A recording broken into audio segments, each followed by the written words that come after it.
Relax, trust in the Most High, He got your back. Praying fast when you under attack.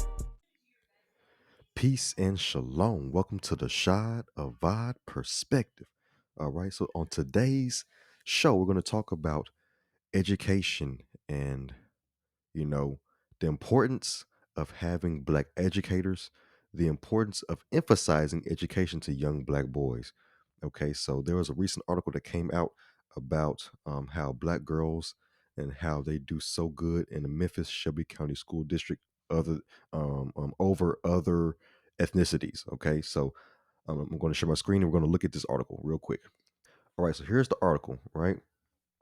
So the article is Black girls are graduating at a higher rate than any other demographic in Memphis schools. Here's why. So in this article, they're going to explain exactly why black girls are graduating at a higher rate than any other demographic in Memphis schools. Well, I will say, since I'm in the Memphis Shelby County School District, I will have to say that the majority of the school district is black anyways, right?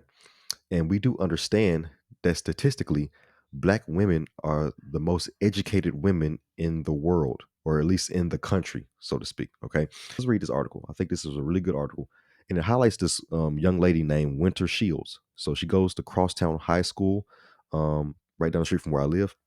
So she's top 20 in her graduating class, and she has 4 years of straight A's, right? So congrats to Winter Shields, and she's doing great things, and she's heading on to college, right?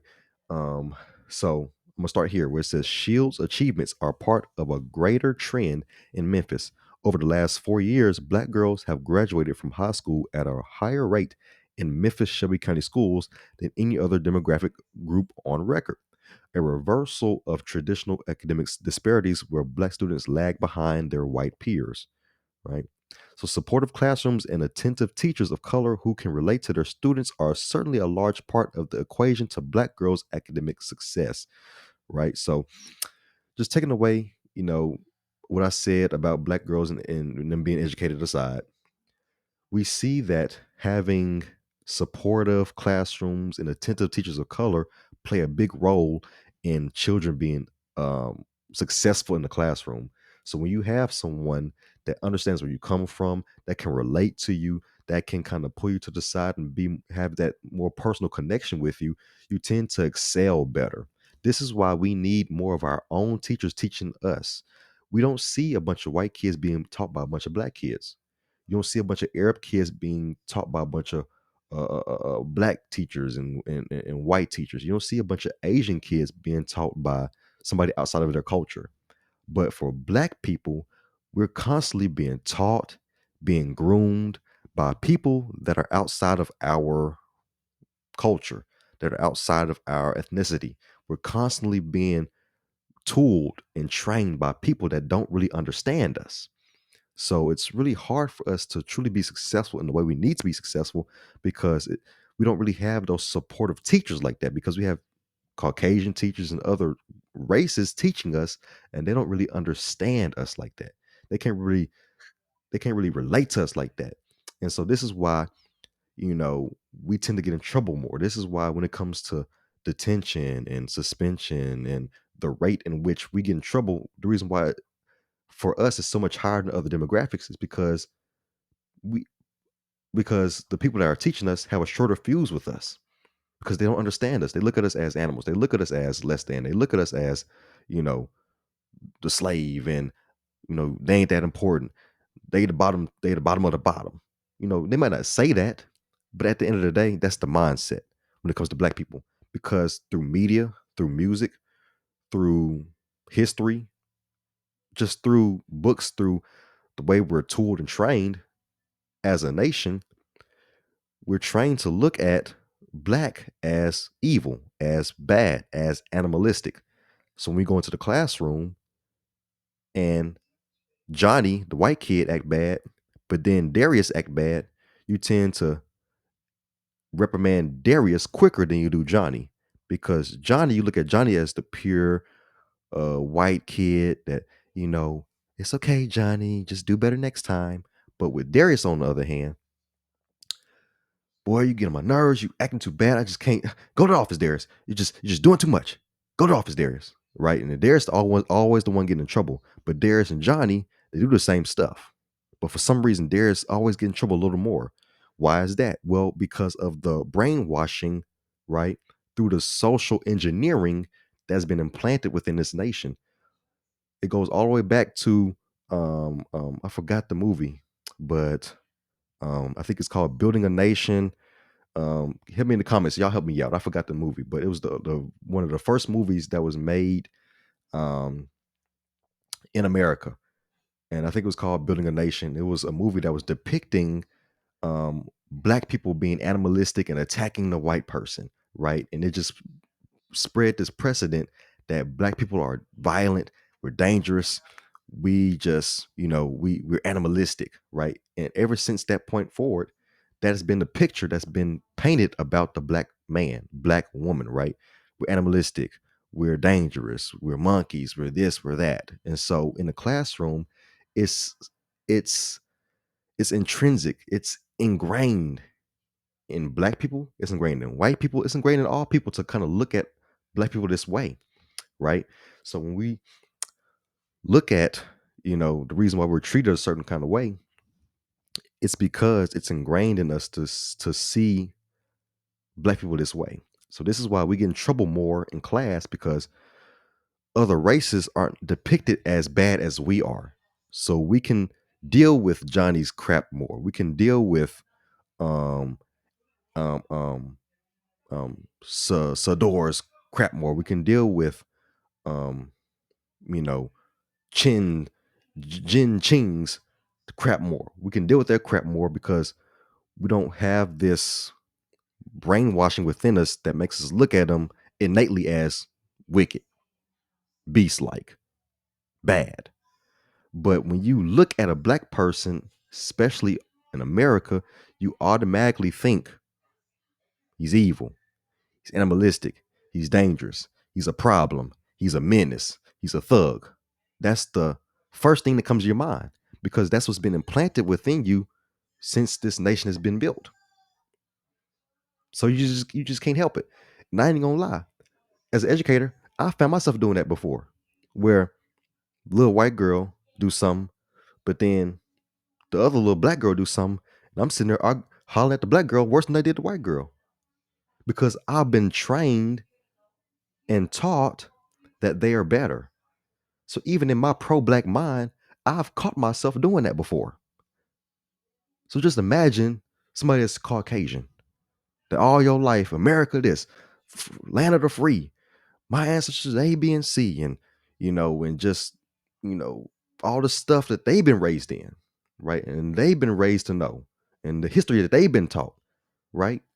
Just imagine them in the classroom, and they have, you know, white kids here and a bunch of black kids here. Yeah, they're just prone to be negative towards the black counterparts, because you've just been wired to think that they're bad. Now, you're not going to say it out your mouth that you don't like them. You're not going to say it out your mouth that you don't want them in your class. You're not going to say it out your mouth, but it's going to be through your actions, because the stats speak. Black kids get in trouble, get suspended, go into detention more than other groups of kids. It's just facts. My sister went to an all white school. The school was like 90% white. It had about maybe 5% black kids. But when you go to the detention hall, 90% of the kids in the detention hall are black. But the school is 90% white though. But everybody that's in trouble, everybody that gets suspended, everybody that's in detention, they all black. All of them. You see what I'm saying? So this is the way we're wired, right? So, anyways, let's keep reading in this article. I think this is a good article. This is good right here. It says, perhaps the largest factor at play, though, is not the schools. Instead, Adams Bass said, it could be the way parents socialize black girls during their upbringing, encouraging them to do well and excel in school so they can pursue career paths that are financially stable or lucrative. Pause there. So we have parents, and a lot of them are single parents. And so this is what it is. We have a lot of single mothers. The dad's not in the house. The single mom's struggling. So what they're doing is they're teaching their young ladies to excel in career paths rather than get them ready and prepared to be a woman and to be a mate to a man. Now, once again, your role is not just to be a housewife, but it is very important that a woman knows how to be a woman. That way, they can be prepared to be married to a man and be able to take care of things at home, as well as work and do whatever else you want to do, be an entrepreneur, do all those different things and, charitable stuff and lead here and lead there and lead this organization, whatever. You can do all that. But it's important for girls and women to understand how to be a woman. See, in the Hebrew tradition, right, we have the three levels of school. So now the man, on the other hand, in our tradition, they're taught all the way up until they're 13, but they go on, they find a rabbi and they continue their teaching, they continue their learning until it's time for them to go into the real world and go into their career path and go into their job, right? So in our tradition, careers for women is not emphasized, but the careers for men is, because the man is the provider, the man is the protector, the man is the one that is to go out and, and do and bring home for the family. Now the woman can do the same thing in her own right. Yes, she can do whatever she do outside the home and bring stuff in as well. But the main thing for the woman, the main thing, here's the thing, the main thing, not saying that women don't have to go out and do stuff. That's not what I'm saying. But I'm saying the main thing for women was to be prepared to be a wife, to be prepared to be a mother, to be prepared to be someone that's nurturing. That way we can have a perfect balance within the home. So the man so the man is focused on the career, and the woman is focused on making sure that the family's together and that there's a family structure. So when we have those two mindsets come together, then it's a perfect mesh, right? What's happening is the father's out the home. The single mother is taking care of all the kids in the house. She's on welfare, Section 8. She's in Section 8. She's, and all these stuff, doing all this stuff. And so what's happening is the black man has been, demasculated or emasculated. And now women in the house are teaching their young girls, you go out and get the bag. You go out and focus on careers. You go out and do what you need to do to bring home the bread.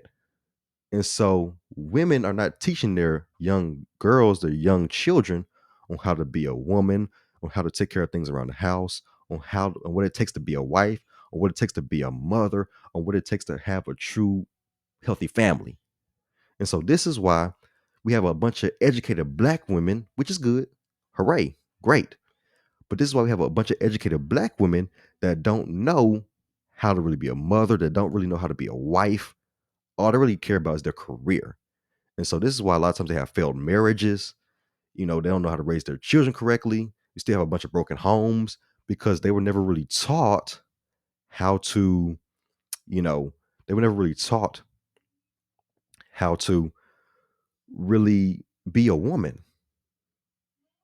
You were taught how to go get a career and get a bag, but you don't really have the tools. You don't really have the character. You don't really have the you don't really have the teaching on what it takes to be a wife, right?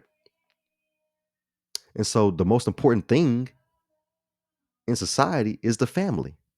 If the family is broken, I don't care what job you're doing. You could be a doctor. You could be making $20 million a year. But if there's no family structure, that doesn't mean anything. It means nothing because you'll be perpetuating generational curses. I don't care how much money you make.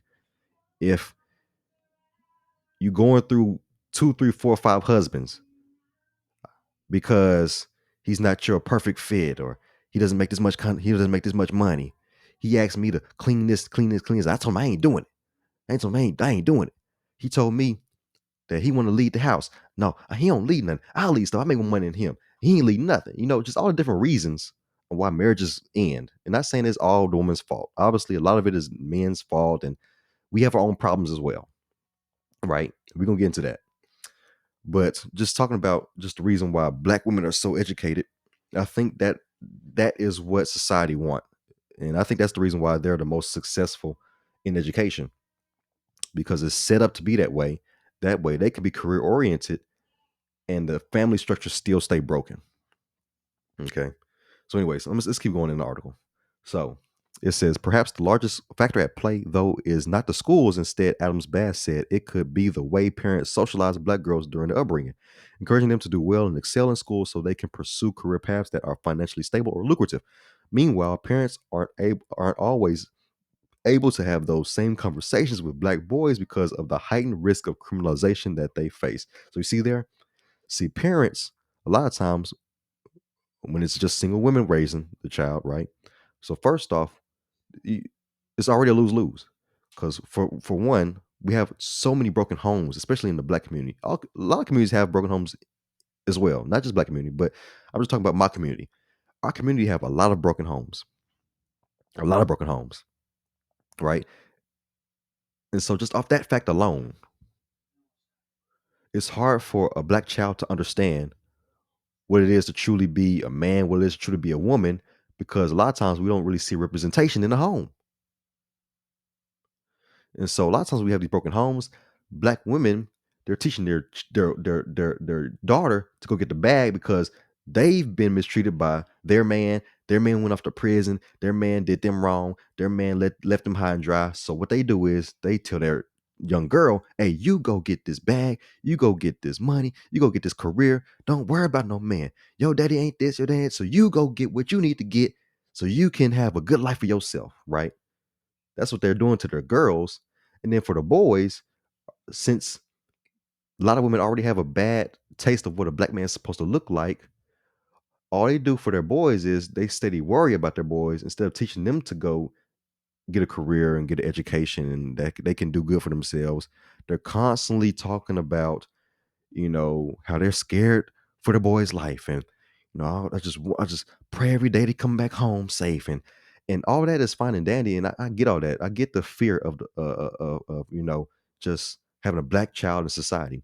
But at some point, you have to have those same conversations with the black boys as you're having with your black girls.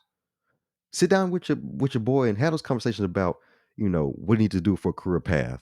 You know, show him the different paths. Show him that he could be a computer scientist. Show him he could be a lawyer. Show him he could be a doctor. Show him he can be, working for NASA. Show him he can, be a teacher. Show him he can be a firefighter. He can, you know, he can work in all these different fields. Just show him that he can be a CEO of a company. Show him he can be an entrepreneur. Show him he can, you know, own this and own that, and he can invest his money into this, and he can, be a data scientist, and just show him he can do all this stuff. But we focus on the heightened risk of criminalization rather than actually sitting down and discussing what he can be in life. So we're so fearful of the lives of our black men that we don't take the time to sit down and actually have just good conversations about life with our kids, with our boys. We're so scared for them that we don't actually have conversations with them. And so you implant in them that, you know, fear. You implant in them that the world look at them as down. So when you're constantly telling them all these negative things, even though you're not trying to be negative, but you're constantly telling them about all these negative stereotypes, all these negative stereotypes, all these negative stereotypes, then guess what? They're going to perpetuate those negative stereotypes. Now, you didn't mean to do that, but what we're doing is you're so fearful of your black boy's life, and you're constantly in fear that those negative stereotypes, he begin to play them out because you're not having those same conversations with him as you are your daughter. You see where I'm going with? You see the cycle. You see the cycle, right? But anyways, now, now my last point, I thought this was good. So when we look at the Shelby County School District, when we look at just the teachers and the percentage of teachers, so in our district, 80% of the teachers are women, and over 50% of those teachers are black women, right? So a study by Brown University, I think Brown University did a study that they said that black women are probably better teachers for all students than other cultures because Black teachers focus on the social emotional part of teaching more than other cultures. And that's why we are we even though we're stiff-necked, we hard-headed people, but this why we are so unique because even with all the trauma, even with all of the things against us, we still have that empathy for people. We have that empathy and we love to connect. We have that connection, right? We have that connection. And so Black people tend to focus on relationship building. Not to say other cultures don't, but when it comes to our people, other cultures don't focus on relationship building with our culture because our culture is looked at as bad culture. We're looked at as bad people. So other cultures are not going to come in and try to understand us because people already look at us as less than. But when we teach ourselves, when we coach ourselves, when we commune with ourselves, there tends to be a little bit more care, a little bit more tenderness, more relationship building, more relatability, right? So I just wanted to point that out because I think it's important that we emphasize the same thing with Black boys that we do with Black girls. So my final takeaway is we must emphasize the same thing we emphasize for Black girls, we must emphasize for Black boys. So if we're going to emphasize career, money to Black girls, let's put the same effort to do the same thing for our Black boys. Emphasize careers for them. Don't just throw stereotypes at them all day and talk about how you scared that they walking out the door.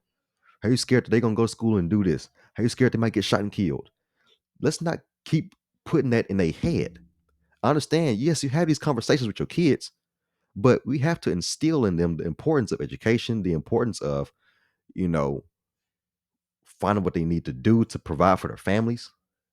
Right? That's important. So we need to emphasize the same thing for Black boys that we do for Black girls.